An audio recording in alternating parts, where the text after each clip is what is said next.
the ratio of volume of voids, yani VV to the volume of V. The capital V is the volume of the soil. Ratio of volume of voids to total volume is defined as porosity. इसे हम क्या कहते हैं? Porosity, and it is denoted by N. N is equals to volume of voids divided by the total volume. But volume is equals to VV plus VS. Volume किससे बनता है? Solid के volume से प्लस वॉल्यूम ऑफ वॉइड से. तो अगर हम इसको डिवाइड करें वॉल्यूम ऑफ सॉलिड से इस इक्वेशन को, तो we will get 1 plus V upon V S into V S. और वॉइड रेशियो क्या है? V upon V S. तो 1 plus E into V S. इसको फर्दर अगर हम फिर से हम इसे डिवाइड करें v अपॉन वी एस, तो यहाँ पर इसे खोल के अगर हम दोबारा यहाँ पर चेंज करें तो it will get the value as यहाँ पर आ जाएगा. ठीक है, तो will get E upon 1 plus E. ये आ जाएगा पोरोसिटी का इक्वेशन. तो पोरोसिटी को डिफाइन करते हैं in terms of void ratio. तो ये आप इसको हाईलाइट कर लीजिएगा. मैंने जो है हाईलाइट नहीं किया है. इसको कवर कर लेगा ना? हाँ, ऐसे कर. ठीक है. सो ये आपका, इनको ऐसे आप कवर वो कर सकते हैं, हाईलाइट कर सकते हैं. फॉर्मूले नहीं इसलिए. So porosity of soil can not exceed 100%. porosity of soil cannot exceed 100% means the porosity will lie between 0 to 100. porosity जो है 100 से ऊपर नहीं जाएगी, एक्सीड नहीं कर सकती है. तो उसका रीजन आपको पता है. क्योंकि वॉल्यूम ऑफ सॉलिड के बराबर तो हो जाएगी लेकिन उससे ऊपर नहीं जा सकती ना वॉल्यूम ऑफ वॉइड्स जो है.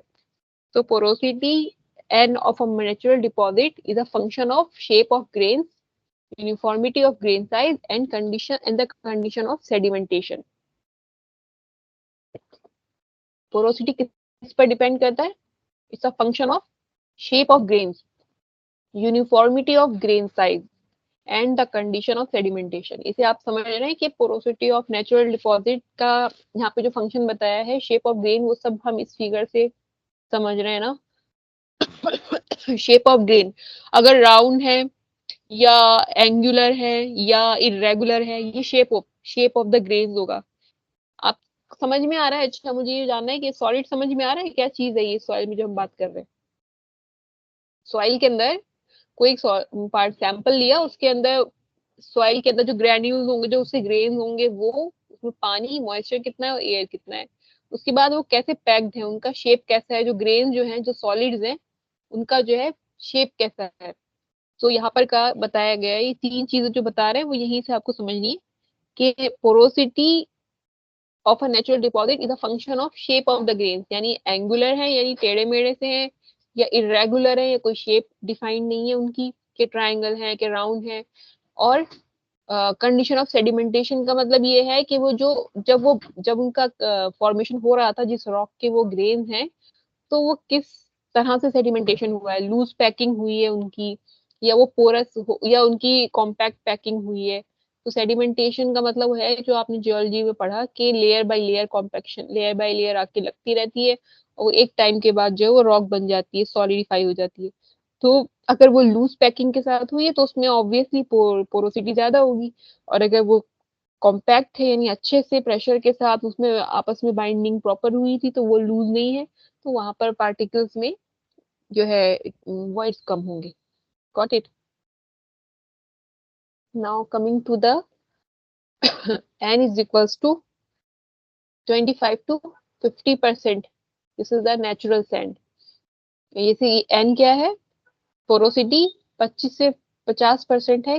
किसके लिए? नेचुरल सैंड के लिए. और पोरोसिटी 30 to 60% है सॉफ्ट नेचुरल क्लेस के लिए.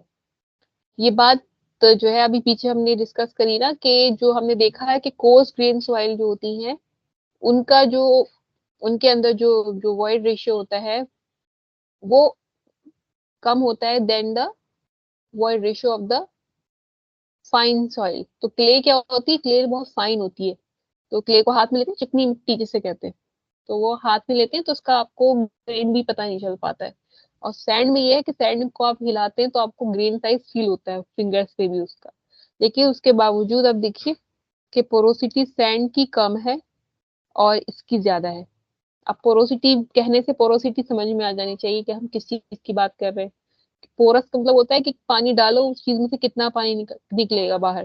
तो जिसमें से जिसके ज्यादा पोर खुले होंगे उसमें से पानी ज्यादा निकलेगा, और जिसमें कम पोर्स होंगे उसमें से कम पानी निकलेगा। ऐसे समझ सकते हैं।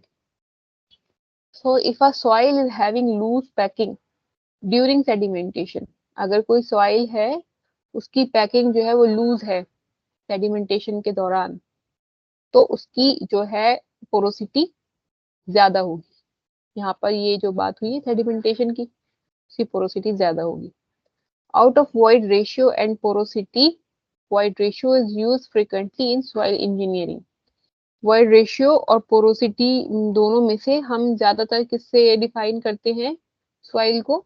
Bye using we use void ratio, ज्यादातर यूज करते हैं soil engineering, because E is equals to V V upon V S as we know and N is equals to V V upon we.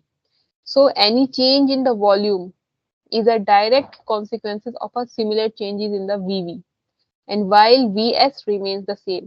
तो इसमें क्या होता है, इसमें जो वॉल्यूम ऑफ सॉलिड है वो तो फिक्स है, और वॉल्यूम ऑफ वॉइड जो है वो वेरी करेगा कि कभी पानी ज्यादा है कभी एयर ज्यादा है या ड्राई है।